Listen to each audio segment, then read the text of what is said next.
माँ मु कौन कहूली कि मो दीदी आ भाई आसवे टिके मटन चिकेन करथिले हेई न थांदा। से सबର କିଛି ଦରକାର ନାହିଁ। ଫ୍ରିଜରେ ପରିବା ଭରି ହେଇକି ଥୁଆ ହେଇଛି। କିଛି ଡାଲି, କିଛି ଭଜା ଆଉ କିଛି ଚିପ୍ସ କରିଦିଅ। हेले माँ घर को कुणिया आसवे तांकु भजा परिया तरकारी करी खुआइबा एटा कौन भल लागिबो? ହଁ ହଁ ତୁ ମୋତେ ଶିଖେଇବୁ କୋଉଟା ଭଲ କୋଉଟା ମନ୍ଦ। ତତେ ଯେତିକି କହୁଛି ସେତିକି କର। हेले माँ आपण टिके भाबी चिंती के कहंतु। ଚିକେନ ମଟନ କରିବ।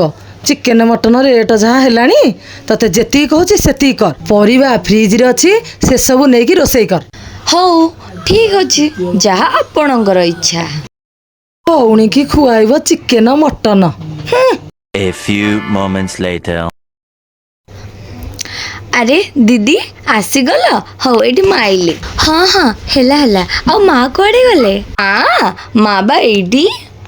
ହଁ ହଁ ऐस लेखणी ହେଇଥା। ଆରେ ଝିଅ ତୁ ହଠାତ୍ କ'ଣ ଆସିଲୁ କିଛି ନ କହିକି? ମୁଁ ତ ଭାଉଜଙ୍କୁ କହିଥିଲି। ମାଁ ମୁଁ ତ ସକାଳେ କହିଥିଲି। ହେଲେ ତୁ ତ କହିଥିଲୁ ତୋ ଭଉଣୀ ଭାଇ ଆସିବେ ବୋଲି। ମୁଁ ଭୁଲ କ'ଣ କହିଲି ମା? ଦିଦି କ'ଣ ମୋ ଭଉଣୀ ନୁହଁ କି? ଆଚ୍ଛା ତୁ ଆଜି ମତେ ଏମିତି ବୋକା ବନେଇଲୁ ନା? ହଁ ଶାଶୁ ମା ଆଜି ଖାଇବା ବଢିଲା ବେଳେ ତମକୁ ସେମିତି ଲାଗିବ ଯେମିତି ମୋ ଘର ଲୋକଙ୍କୁ ବାଢିଲା ଭଳିଆ। ଏବେ ହେଲା ନା ଯେସାକୁ ତେସା।